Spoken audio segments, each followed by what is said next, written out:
श्री शिव महापुराण संहिता खंड तथा 18वां देवताओं और मुनियों सहित भगवान शिव का दक्ष के घर जाना, दक्ष द्वारा सबका सत्कार एवं सती तथा शिव का विवाह। नारदवाच रुद्र पार्श्वे कही गते किमभूच्चरितं ततः कावार्ताय भवत्तादर किं चकार भरः। नारद जी बोले जब आप भगवान रुद्र के पास गए तब क्या चरित्र हुआ, खेता कौन सी बात हुई और शिव जी ने स्वयं क्या किया। ब्रह्मोवाच अथाहं शिवमाने तुम प्रसन्न परमेश्वरम आसनं ही महादेवं हिमवद्गिरि संस्थितम्।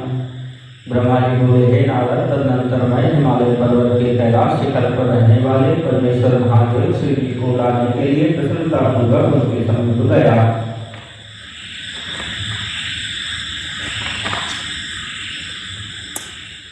मां वीक्षलोकसृष्टार्मायन्तं वृषभध्वजः मनसा संशयं चक्रे सती प्राप्तौ मुहुर्मुहुः। वृषभध्वज शिव जी कुछ लोककर्ता को आते हुए देखकर अपने मन में सती की प्राप्ति के विषय में बार बार संशय करने लगे। अथ प्रेत्याहरो लोके गतिमाश्रित्य लीलया सत्या भक्तजमां क्षिप्रमुवाच प्रकृतो यथा। तत्पश्चात शिव जी प्रीतिपूर्वक अपनी लीला से और सती की भक्ति से लोकगति का आश्रय लेकर सामान्य मनुष्य के समान मुझसे शीघ्र कहने लगे। ईश्वरवाच किमकार्तिक सुरज्येष्ठ सत्यर्थे त्वत्सुतः समां कथयस्तु यथा स्वान्तं न मन्मथेन हि। ईश्वर बोले, हे सुरश्रेष्ठ, आपके पुत्र दक्ष प्रजापति ने सती को मुझे प्रदान करने के विषय में क्या किया, आप मुझसे कहिए जिससे काम के कारण मेरा हृदय विलीन न हो जाए। धावमानो विप्रयो मामेव च सतीं प्रति अभिहन्ति सुरज्येष्ठ त्यक्त्वान्यां प्राणधारिणीं। हे सुरश्रेष्ठ, किसी अन्य प्राणधारिणी कामनी को छोड़कर केवल सती की ओर लौटता हुआ यह वियोग मुझे अत्यंत पीड़ित कर रहा है। सतेति शरतं ब्रह्मन् वदकार्यं करोम्यहम् अभेदान्मं सा प्राप्यां तद्विधे प्रियतां तथा। हे ब्राह्मण, मैं सदा सती ऐसा कहता हुआ कार्यों को करता हूँ। उस सती के पास जाकर आप मेरी व्यथा को कहें, वह सती मुझसे अभिन्न है। हे विधे, अतः उसकी प्राप्ति के लिए आप यत्न कीजिए अथवा सती की प्राप्ति के निमित्त उपाय बताइए जिसे मैं शीघ्र ही करूं। ब्रह्मोवाच इति रुद्रोक्तवचनं लोकाचार सुवर्धितं श्रुत्वा नारदमुनेः सांत्वयन् कदं शिवम्। ब्रह्मा जी बोले, हे नारद मुने, रुद्र के द्वारा कहे गए लोकाचार्य वचन को सुनकर उन्हें सांत्वना देते हुए मैं कहने लगा। ब्रह्मोवाच सत्यर्थं जन्मं सुतो वदति स्म वृषध्वजो तच्छृणुष्व निजासाध्यं सिद्धमित्यवधारय। ब्रह्मा जी बोले, हे वृषभध्वज, सती के लिए मेरे पुत्र दक्ष ने जो बात कही है उसे सुनिए और जिस कार्य को आप अपने लिए असाध्य मान रहे हैं उसे सिद्ध हुआ समझिए। देया तस्मै मया पुत्री तदर्थं परिकल्पिता ममाभीष्टमिदं कार्यं तद्वाक्यादधिकं पुनः। दक्ष ने मुझसे कहा कि हे ब्रह्मन, मैं अपनी पुत्री भगवान शिव के हाथों में ही दूंगा, क्योंकि उन्हीं के लिए यह उत्पन्न हुई है। यह कार्य मुझे स्वयं अभीष्ट है। फिर आपके भी कहने से इसका महत्व और बढ़ गया है। मत पुत्राराधितः शंभुरे तदर्थं स्वयं पुनः सोऽप्यन्विष्यति मां यस्मात् तदा देया मया हरे। मेरी पुत्री ने स्वयं इसी उद्देश्य से भगवान शिव की पूजा की थी और इस समय शिव जी भी इसी विषय में पूछताछ कर रहे हैं, इसलिए मुझे अपनी कन्या शिव जी के हाथ में अवश्य देनी है। शुभे लग्ने सुमुहूर्ते समागच्छतु सौत्तिकम् तदा दास्यामि तनयां भिक्षार्थं शंभवे विधे। हे विधे, वे शंकर शुभ लग्न और सुंदर मुहूर्त में मेरे यहाँ पधारें, जिससे मैं उन्हें भिक्षा रूप में अपनी कन्या प्रदान करूँ। इत्युवाच समां दक्षस्तस्मात् त्वं वृषभध्वजो शुभे मुहूर्ते तद्ग्रीष्मं गच्छतामानयस्व च।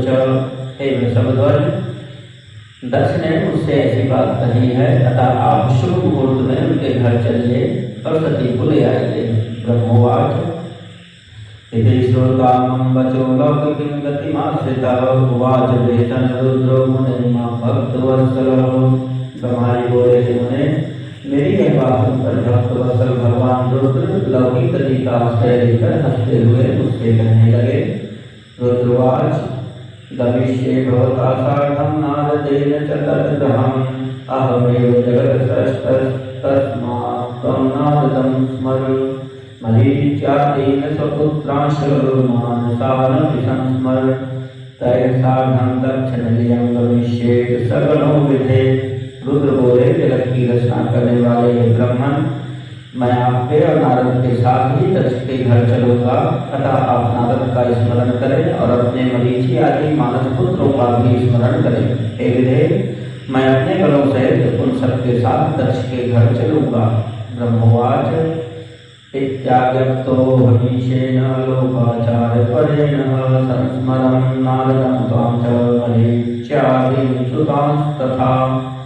ब्रह्मा जी बोले, हे नारद, लोकाचार के निर्वाह में लगे हुए भगवान शिव जी के इस प्रकार आज्ञा देने पर मैंने आप नारद का और मरीचि आदि पुत्रों का स्मरण किया। ततः समागता सर्वे मानसास्तनयास्त्वया मम स्मरण मात्रेण हृष्टास्ते द्रुतमादरात्। तब मेरे स्मरण करते ही आपके साथ मेरे सभी मानस पुत्र प्रसन्न होकर आदरपूर्वक शीघ्र ही वहाँ उपस्थित हो गए। विष्णु समागतस्तूर्णं स्मृतो रुद्रेण शैवराट् सस्वसैन्यैः कमलया गरुडारूढ़ एव च। भगवान रुद्र के स्मरण करने पर शिव भक्तों में श्रेष्ठ वे विष्णु भी अपने सैनिकों तथा कमला लक्ष्मी के साथ गरुड़ पर आरूढ़ हो तुरंत ही वहाँ आ गए। अथ चैत्र शिरे पक्षे नक्षत्रे भगदैवते त्रयोदश्यां दिने भानो निर्गच्छत् महेश्वरः। तदनंतर चैत्र शुक्ल पक्ष त्रयोदशी में रविवार को पूर्वा फाल्गुनी नक्षत्र में महेश्वर ने विवाह के लिए यात्रा की। सर्वैः सुरगणैः सार्धं ब्रह्म विष्णु पुरःसरैः तथा तैर्मुनिभिर्गच्छन् स बभौ पतिशंकरः। ब्रह्मा विष्णु आदि सभी देवताओं और ऋषियों के साथ मार्ग में चलते हुए शिव जी बहुत शोभा पा रहे थे। मार्गे समुत्सवो जातो देवादीनां च गच्छतां तथा हरिवराणां च सानन्दमनसामते। वहाँ जाते हुए देवताओं तथा आनंद मन वाले प्रमुख करों का मार्ग में महान उत्सव हो रहा था। गजगो व्याघ्र सर्पाश्य जटा चंद्रकला तथा जन्मो सर्वे भूषणत्वं यथा योग्यं शिवेच्छया। शिव जी की इच्छा से गर्जन वृषभ व्याघ्र सर्प जटा और चंद्रकला ये सब उनके लिए यथा योग्य आभूषण बन गए। तथा क्षणेन बलिना परिवर्तेन वेगिना सविष्णु प्रमुख प्रीत्या प्राप्त दक्षालयं हरः। तदनंतर वेग से चलने वाले बलिवर्ध बैल पर आरूढ़ हुए महादेव जी विष्णु आदि को साथ लिए क्षण भर में प्रसन्नता पूर्वक दक्ष के घर जा पहुँचे। ततो दक्षो विनीतात्मा संप्रहष्टतनूरुहः त्रयो सन्मुखं तस्य संयुक्तः सकलैर्निजैः। तब हर्ष के कारण रोमांचित और विधिक चित्त वाले दक्ष समस्त आदमी जनों के साथ भगवान शिव की अगवानी के लिए उनके सामने आए। सर्वे सुरगणास्तत्र स्वयं दक्षेण सत्कृताः पार्श्वे श्रेष्ठं च मुनिभिरुपविष्टाः यथाक्रमम्। दक्ष ने वहाँ समस्त देवताओं का सत्कार किया। वे सब लोग सुरश्रेष्ठ शिव जी को बिठाकर उनके पार्श्व भाग में स्वयं ही मुनियों के साथ यथाक्रम बैठ गए।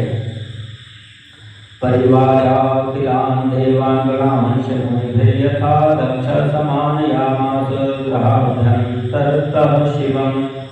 इसके पश्चात दक्ष मुनियों सहित समस्त देवताओं तथा गणों को साथ लेकर भगवान शिव को घर के भीतर ले गए। अथ दक्ष प्रसन्नात्मा स्वयं सर्वेश्वरं हरं समानर्च विधानेन दत्त्वा सन्नदुत्तमम् ततो विष्णुं च मां विप्रान् सुरान् सर्वान् गणांस्तथा पूजयामास सर्वभक्त्या यथोचितविधानतः। उस समय दक्ष ने प्रसन्न चित्त होकर उत्तम आसन लेकर स्वयं ही विधि पूर्वक सर्वेश्वर शिव जी का पूजन किया। तत्पश्चात उन्होंने विष्णु का, मेरा, ब्राह्मणों का, देवताओं का और समस्त शिवगणों का भी यथोचित विधि से उत्तम भक्ति भाव के साथ पूजन किया। तथा यथोचितां पूजां तेषां पूज्यादिभिस्तथा चकार संविदं दक्षो मुनिभिर्मानसैः पुनः। इस तरह पूजनीय पुरुषों तथा अन्य लोगों सहित उनका पूजन करके दक्ष ने मेरे मानस पुत्र मरीचि आदि मुनियों के साथ मंत्रणा की। ततो मां पितरं प्राह दक्ष प्रीत्याहि मत्सुतः पणिपत्य त्वया कर्मकार्यं वैवाहिकं विभो। इसके बाद मेरे पुत्र दक्ष ने मुझ पिता को प्रणाम करके प्रसन्नता पूर्वक कहा, विभो आप ही वैवाहिक कार्य कराएं। वादन्यत्याहृष्टेनान्तरात्मना समुत्थाय ततोत्कर्षं तत्कार्यं खिलं तथा। तब मैं प्रसन्न मन से बहुत अच्छा ऐसा कहकर उठ करके वह समस्त कार्य कराने लगा। तथा शुभे मुहूर्ते ही लग्ने ग्रहबलान्विते सतीं निजसुतां दक्षो ददौ हर्षेण संभवे। तदनंतर दक्ष ने ग्रहों के बल से युक्त शुभ लग्न और मुहूर्त में हर्षपूर्वक शिव जी को अपनी पुत्री सती प्रदान कर दी। उद्वाह विघ्नासो के पाणिं जग्राह हर्षितः लाक्षायण्यावर तनोस्तदानीं दशवध्वज। उन शिव जी ने भी उस समय हर्षित होकर सुंदर शरीर वाली दक्ष पुत्री का वैवाहिक विधि से पाणी ग्रहण किया। अहम हरिस्वदात्या वै मुनियश्च सुरागणाः नेमो सर्वे संस्तुतिभिः तोषयामासुरीश्वरम्। उस समय मैंने श्री हरि विष्णु ने, आपने, अन्य मुनियों ने, देवताओं ने और प्रमथ दलों ने भगवान शिव जी को प्रणाम किया और उनके प्रकार की स्तुतियां द्वारा उन्हें संतुष्ट किया। समुत्सव महानासिन नृत्यगान पुरःसरः आनंदं परमं जगमुः सर्वे मुनिगणाः। उस समय नाच गाने के साथ महाउत्सव हुआ और समस्त देवता तथा मुनिगण परम आनंदित हुए। कन्यां दत्त्वा पितार्थो तदा दक्षो हिमत्सुतः शिवाशिव प्रसन्नो च निखलं मंगलालयम्। इस प्रकार मेरे पुत्र दक्ष शिव जी को पुत्री प्रदान करके कृतार्थ हो गए। शिवा और शिव प्रसन्न हुए तथा सब कुछ मंगलमय हो गया। इति श्री शिव महापुराणे द्वितीयायां रुद्र संहितायां द्वितीये सती खंडे कन्यादान वर्णनम नाम 18 अध्यायः।